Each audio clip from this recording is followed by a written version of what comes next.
Hello students, आज का topic बहुत ही शानदार है। आज के टॉपिक में हम देखेंगे कंडीशनल सेंटेंस। कंडीशनल सेंटेंस सभी प्रकार की प्रतियोगी परीक्षाओं में और एकेडमिक परीक्षाओं में यहाँ से क्वेश्चन पूछ लिए जाते हैं। इसलिए आज का टॉपिक बहुत खास है। वीडियो को अंत तक जरूर देखें। कंडीशनल सेंटेंस को कैसे पहचानेंगे? सबसे पहले हम देखते हैं कि ऐसे वाक्यों में जिनमें कोई शर्त बताई जाए या उसके परिणाम की बात की जाती है तो वो कंडीशनल सेंटेंस होते हैं। इनमें सामान्यतः हम इफ कंजंक्शन का प्रयोग करते हैं। जैसा आप देख पा रहे हैं स्क्रीन पर, इफ कंजंक्शन का हम प्रयोग करके सेंटेंस को बनाते हैं। अब इसको देख लेते हैं कि इसका स्ट्रक्चर कैसा होता है। तो इसके स्ट्रक्चर को जान लेते हैं कि इफ के साथ एक कंडीशन जुड़ी होगी और उसके बाद एक दूसरा सेंटेंस भी होगा। इस प्रकार का इसका हमको स्ट्रक्चर देखने को सेंटेंस में मिलता है। अब इसके दूसरे स्ट्रक्चर को एक एग्जांपल से समझेंगे। अगर तुम मेहनत से पढ़ोगे तो पास हो जाओगे, इस प्रकार की शर्त इसमें दिखाई जाएगी तो सेंटेंस कंडीशनल होते हैं। इंग्लिश की बात करें ट्रांसलेशन की, तो if you study hard you will pass. अब हम देख लेते हैं कि कंडीशनल सेंटेंस कितने प्रकार के होते हैं। तो type of conditional sentence. Conditional sentences जैसा आप अपने स्क्रीन पर देख पा रहे हैं सामान्यतः 4 प्रकार के होते हैं। इन सेंटेंसेस को हम बारी बारी से समझेंगे। ये 4 प्रकार के कंडीशनल सेंटेंस कैसे बनाए जाते हैं, राइट। सबसे पहले जीरो कंडीशनल, दूसरा होता है first conditional, second conditional and third conditional. तो इस तरीके से आप देख पाएंगे कि कंडीशनल सेंटेंस 4 प्रकार के होते हैं। आगे हम बारी बारी से देखेंगे जो कि आपकी आगामी प्रतियोगी परीक्षाओं के लिए और एकेडमिक परीक्षाओं के लिए बहुत उपयोगी हो सकते हैं। Zero conditional sentences. Zero conditional sentence कैसे होते हैं इनको पहले समझ लेते हैं। जब कोई बात हमेशा सत्य हो, वैज्ञानिक तथ्य हो या कोई आदत संबंधी हो तो सामान्यतः ऐसे दोनों सेंटेंस हमको प्रेजेंट टेंस में ही दिखाई पड़ते हैं। जब उनको बोलेंगे तो दोनों ही क्लॉज उसके प्रेजेंट टेंस में होते हैं। इसका स्ट्रक्चर अगर हम देखें तो ये कैसा होगा कि इफ क्लॉज के साथ सिंपल प्रेजेंट टेंस होगा और साथ ही साथ दूसरा क्लॉज भी हमको सिंपल प्रेजेंट टेंस में ही देखने को मिलेगा। तो इस प्रकार का स्ट्रक्चर हमको देखना है। तो this is zero conditional sentence. अब एक एग्जांपल से समझ लेते हैं। अगर पानी गर्म करते हैं तो वह उबलता है, इस प्रकार की शर्त आप देख सकते हैं। ट्रांसलेशन को देखेंगे, if you heat water it boils. अगर सूरज निकलता है तो उजाला हो जाता है। इंग्लिश कैसे बनानी है? If the sun rises it becomes bright. So students, आपने जीरो कंडीशनल सेंटेंस को समझ लिया होगा। जीरो कंडीशनल सेंटेंस को दोबारा से समझ लीजिए कि दोनों ही clauses present simple present tense में होते हैं। अब बात करते हैं दूसरी कंडीशन की। इससे पहले कुछ एग्जांपल्स को भी जान लेते हैं जो कि जीरो कंडीशनल बेस्ड हैं। ये तुम आग को छूते हो तो तुम जल जाते हो। अब देखते हैं इसकी इंग्लिश को। If you touch fire you burn. अगर वर्षा होती है तो सड़कें गीली हो जाती हैं। ये सभी सेंटेंसेस जीरो कंडीशनल सेंटेंसेस हैं। If it rains the roads get wet. यदि वह ज्यादा पड़ती है तो अच्छे अंक लाती है। इसकी ट्रांसलेशन को देखिए, if she studies harder she scores better marks. अगर तुम अच्छा भोजन खाते हो तो स्वस्थ रहते हो। If you eat healthy food you stay fit. यदि तुम लाल और नीला रंग मिलाते हो तो बैंगनी रंग बनता है। If you mix blue and red colour it turns purple. So students, आपने देखा कि जीरो कंडीशनल के सेंटेंसेस किस प्रकार के बनते हैं। अगर बर्फ पिघलती है तो पानी बनता है। If ice melts it becomes water। अब हम देखेंगे फर्स्ट कंडीशनल सेंटेंस कैसे होते हैं, उनको भी जान लेते हैं। सबसे पहले पहचान को देखें। जब दोनों सेंटेंस सामान्यतः फ्यूचर टेंस में दिखाई पड़ते हैं या फ्यूचर टेंस के दिखते हैं और भविष्य की संभव शर्त या परिणाम के लिए होते हैं, तो ऐसे सेंटेंस को फर्स्ट कंडीशनल सेंटेंस कहते हैं। अब हम इसके स्ट्रक्चर को देख लेते हैं।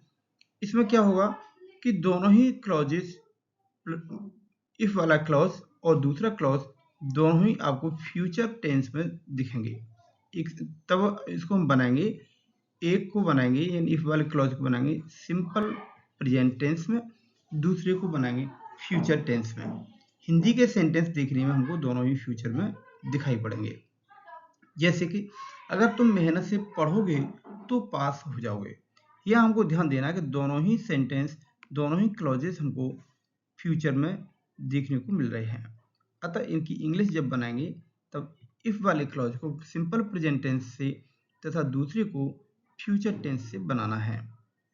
एक इसकी इंग्लिश को समझ लेते हैं। If you study hard you will pass. यदि कल बारिश होगी तो हम घर पर रहेंगे। इसकी इंग्लिश को देखें तो if it rains tomorrow we will stay home.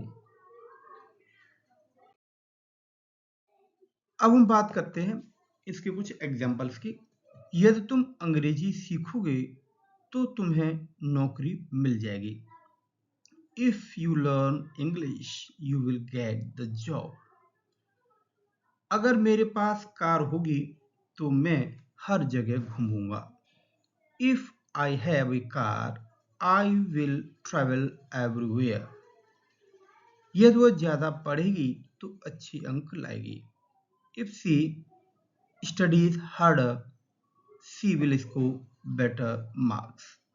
यहाँ ध्यान देना है, यहाँ सी लिखना है हमको, ये जो ही हो गया ना इसको सी करना है, तो C will score,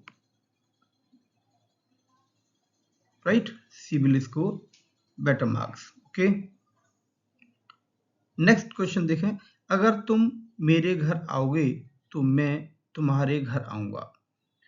if you come to my house I shall come to your house. यदि हम दिल्ली में रहेंगे तो अक्सर मिलते रहेंगे। ध्यान देना हमको यहाँ पर है कि दोनों ही क्लॉजेस आपको फ्यूचर टेंस में देखने को मिलेंगे, लेकिन ध्यान रखना है कि इफ वाले क्लॉज को सिंपल प्रेजेंट में बनाना है। If we live in Delhi we will often meet. अगर तुम रोज व्यायाम करोगे तो फिट रहोगे। If you exercise daily you will become fit. अब बात करते हैं हम second conditional sentences. Second conditional sentence की पहले पहचान को समझ लेते हैं। जब शर्त कोई कल्पना हो, असंभव हो या जिसकी कम संभावना हो तो ऐसे सेकंड कंडीशनल में सेंटेंसों को रखा जाता है। अब हम स्ट्रक्चर की बात करते हैं, तो इसके स्ट्रक्चर को बड़े ध्यान से देखना है क्योंकि यहां से क्वेश्चन विभिन्न प्रतियोगी परीक्षाओं में अक्सर पूछे गए हैं। तो क्या इसका स्ट्रक्चर होगा, ए यानी इफ वाला क्लॉज पास्ट टेंस में होगा, लेकिन दूसरा वाला क्लॉज फ्यूचर पास्ट टेंस में होगा। हाँ स्टूडेंट्स, यहाँ को देना है future past indefinite, future past tense. Okay, इसकी दो शर्तें हैं, जिसमें ये जो पहली वाली शर्त है this is very very important.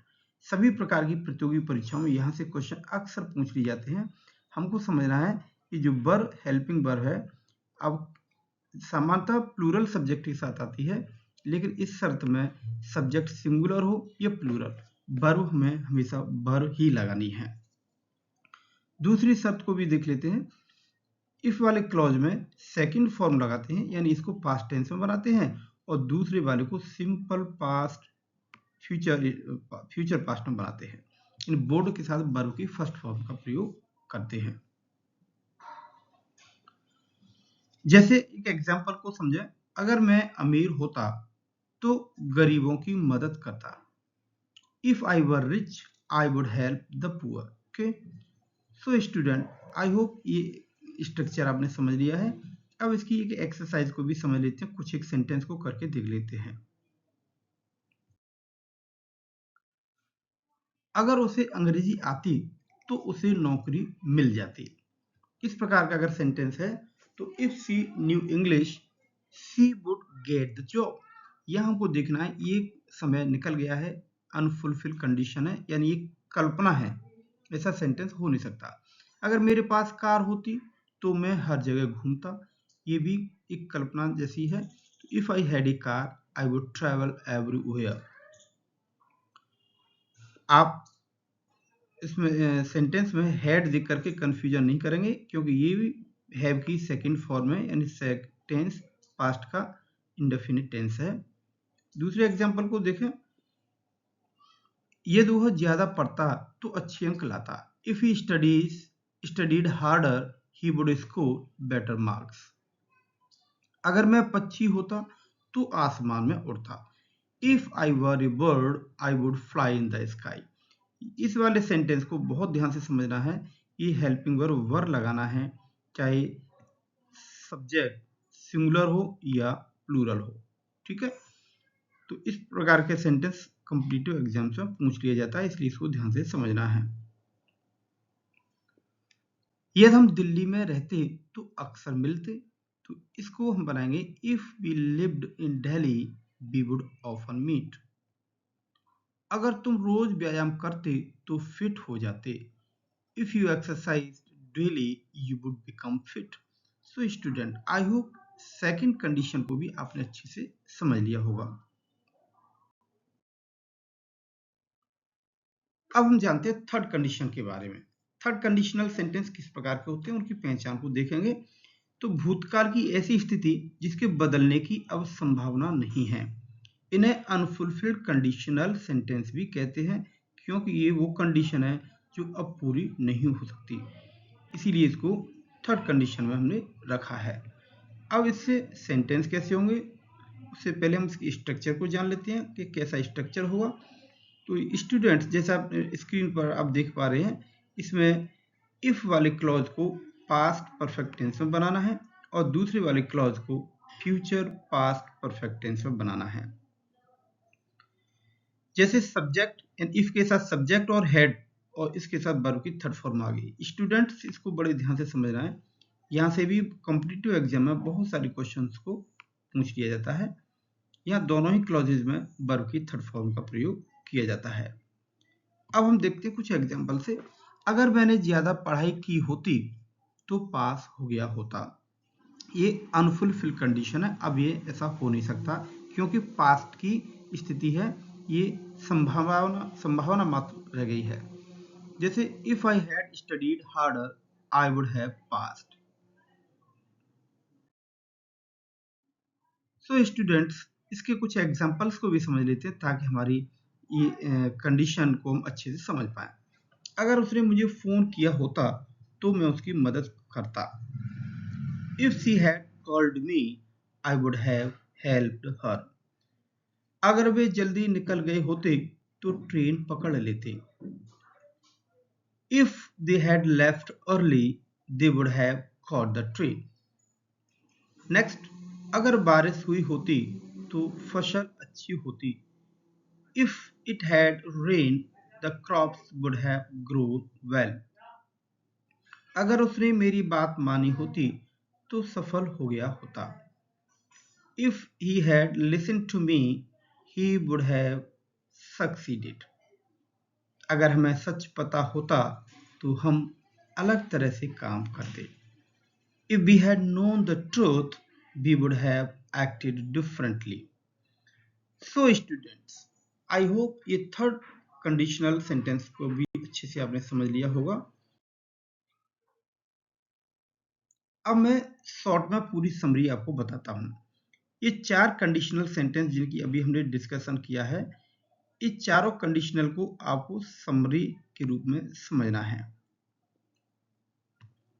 सबसे पहले होती है जीरो कंडीशनल, जिसमें हम देखते हैं कि सामान्यतः सच या सत्य घटनाएं होती हैं और दोनों ही क्लॉजेस प्रेजेंट टेंस में बनाए जाते हैं, राइट। सेकंड नंबर पर होती है फर्स्ट कंडीशनल, जिसमें भविष्य की संभावनाएं होती हैं और इनके ट्रांसलेशन जब करते हैं तो इफ वाला क्लॉज प्रेजेंट टेंस में और दूसरा क्लॉज फ्यूचर इंडेफिनिट टेंस में बनाया जाता है। सेकंड कंडीशन में कोरी कल्पनाएं होती हैं अथवा ऐसी कल्पनाएं जिनकी संभावना अब बहुत कम रह जाती है। ऐसे सेंटेंसेस को बनाने के लिए हमको इफ वाले क्लॉज को पास्ट टेंस में और दूसरे वाले क्लॉज को फ्यूचर पास्ट एंड वुड के साथ वर्ब की फर्स्ट फॉर्म के रूप में यूज करते हैं। थर्ड कंडीशनल बीते हुए पछतावे या कभी न पूरा होने वाली बातें होती हैं जिन्हें अनफुलफिल्ड कंडीशन भी कहते हैं। इसमें हमको देखना है कि इफ वाले क्लॉज को पास्ट परफेक्ट टेंस में बनाते हैं और दूसरी वाले क्लॉज में वुड हैव के साथ वर्ब की थर्ड फॉर्म लगाते हैं। So students, these are very very important. सभी कंडीशनल सेंटेंस बहुत इंपॉर्टेंट हैं, लेकिन सेकंड कंडीशनल और third conditional they are really very important, क्योंकि सभी प्रकार की कॉम्पिटिटिव एग्जाम्स में यहाँ से क्वेश्चन अक्सर पूछे जाते हैं। सो आई होप आज का वीडियो आपको बहुत अच्छा लगा होगा, क्योंकि कंडीशनल सेंटेंस सभी परीक्षाओं में पूछे जाते हैं। अगर वीडियो अच्छा लगा हो और आपको लगता है इससे आपको कोई फायदा हो रहा है तो चैनल को सब्सक्राइब कर लें, अपने फ्रेंड्स को भी लाभ पहुंचाने के लिए उन्हें भी शेयर कर दें और अपना कमेंट करके मुझे अपनी राय जरूर दें वीडियो कैसा लगा। Keep learning, stay motivated. Thank you for watching.